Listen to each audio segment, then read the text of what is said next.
दोस्तों, इस वीडियो में हम एक्यूट बैक्टीरियल डायरिया के बारे में चर्चा करेंगे। यह डायरिया एक ऐसा डायरिया होता है जिससे ज़्यादातर छोटी उम्र के बच्चे प्रभावित होते हैं। जैसे कि लगभग 5 साल के बच्चों को ये ज़्यादा प्रभावित करता है। और अगर ये डायरिया लगभग 1 साल से छोटे बच्चों में होता है या 1 साल तक के बच्चों में देखने को मिलता है, तो उस कंडीशन में इसको इन्फिनिटिव डायरिया भी कहते हैं। इस वीडियो में मैं आप लोगों को बताऊंगा इस डायरिया की खास पहचान क्या है, इस डायरिया को कौन-कौन से ऐसे कारक हैं जो इसको कॉज करते हैं, यानी इसको जो फैलाने का कारण बनते हैं, कैसे-कैसे इसको हम रोक सकते हैं, इसकी रोकथाम कैसे कर सकते हैं, इस डायरिया में कौन-कौन से मेडिसिन्स दिए जाते हैं बच्चों के लिए, समझेंगे इस वीडियो में। तो दोस्तों, मैं अहमद सिद्दीकी स्वागत करता हूं फिर से एक बार आप सभी का आपके अपने चैनल विथ्रो टू स्टडी पे। अगर आप लोग चैनल पे नए हैं तो चैनल को सब्सक्राइब कर लें। तो चलिए वीडियो को शुरू करते हैं। तो दोस्तों, सबसे पहले ये जान लेते हैं जो एक्यूट बैक्टीरियल डायरिया होता है ये सबसे ज्यादा प्रभावित कौन से अंग को यानी हमारे कौन से तंत्र को करता है। तो इसमें जो हमारा प्रभावित तंत्र होता है, वैसे तो इसमें पाचन तंत्र प्रभावित होता है, लेकिन मोस्टली इसमें जो पाचन तंत्र में जो आंतें होती हैं, ये आंतों का संक्रमण होता है। ठीक है। और जो इसका बैक्टीरिया होता है, इसके अलग अलग बैक्टीरिया होते हैं, मैं आपको बताऊंगा। और इसका जो इंक्यूबेशन पीरियड जो होता है 3 से लेके 7 दिन तक होता है, लगभग 1 हफ्ता होता है। ठीक है। और जो बैक्टीरिया होता है ज़्यादातर ये ओरल रूट से बच्चों के अंदर जाता है, क्योंकि छोटे बच्चे होते हैं उनमें इतनी समझ नहीं होती है।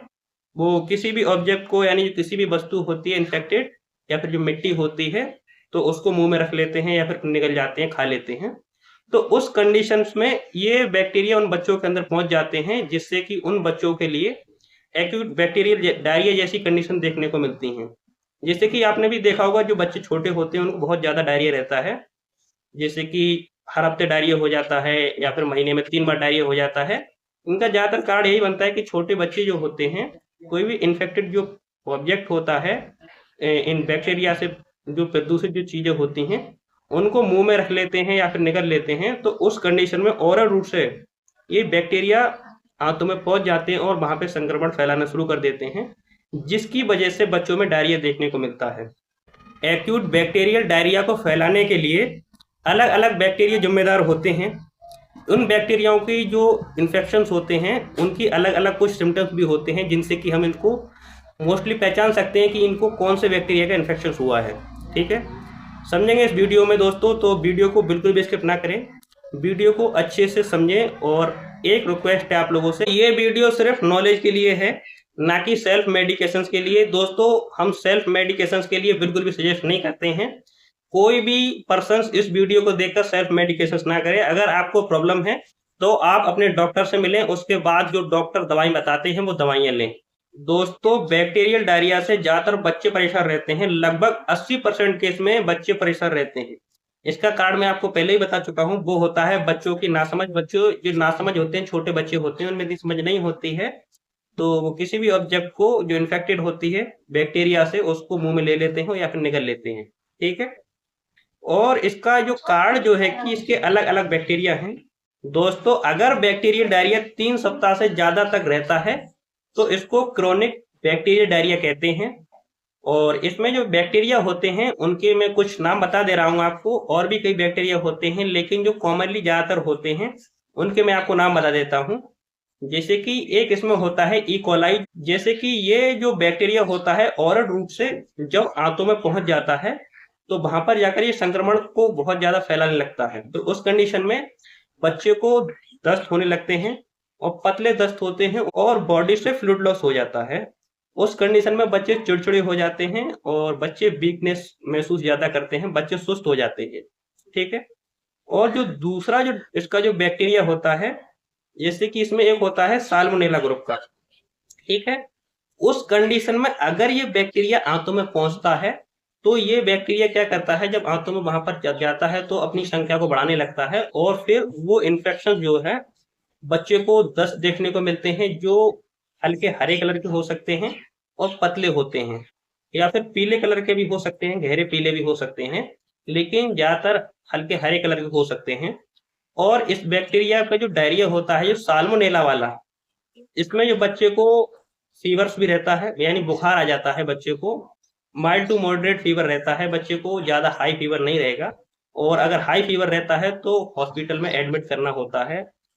और एक बैक्टीरिया होता है सिजेला डिसेंट्रिया, जिसमें जो बच्चे को दस्त होते हैं इस कंडीशंस में, जो यानी जो सिजेला डिसेंट्रिया बैक्टीरिया होता है, अगर इसकी वजह से बच्चे को डायरिया हुआ है तो उस कंडीशन में बच्चे का जो डायरिया है उसमें म्यूकस टाइप हो सकता है, हल्का चिपचिपा सा, और उसमें ब्लड भी हो सकता है।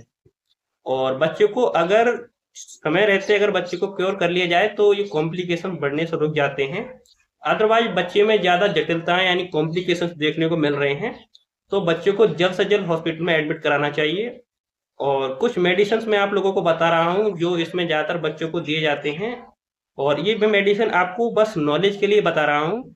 मैं आप लोगों को सेल्फ मेडिकेशंस के लिए बिल्कुल भी सजेस्ट नहीं करता हूँ। आप अपनी तरफ से कोई भी सेल्फ मेडिकेशंस ना करें।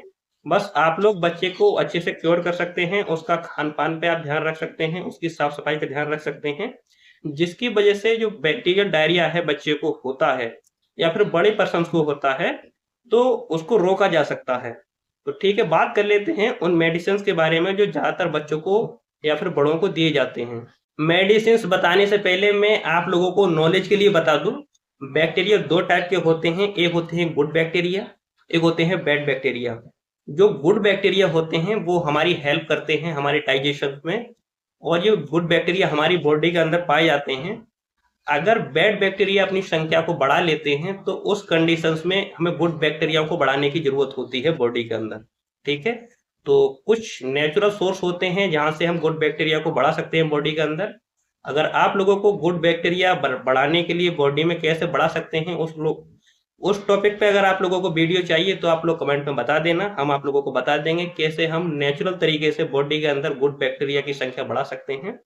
और कुछ होते हैं बैड बैक्टीरिया जो ज्यादातर हमारी बॉडी में दूषित खान पान से, दूषित मिट्टी से, और जो इन्फेक्टेड पर्सन होते हैं उनके संपर्क में यानी उनके आसपास कांटेक्ट में रहने से हमारी बॉडी में आ जाते हैं। यानी कुछ ऐसे बैक्टीरिया भी होते हैं, हम आगे वीडियो बनाएंगे जिसके ऊपर, जो ड्रॉपलेट के माध्यम से हमारे अंदर आते हैं। ठीक है, तो बात कर लेते हैं इसमें कौन कौन से मेडिसिन दिए जाते हैं।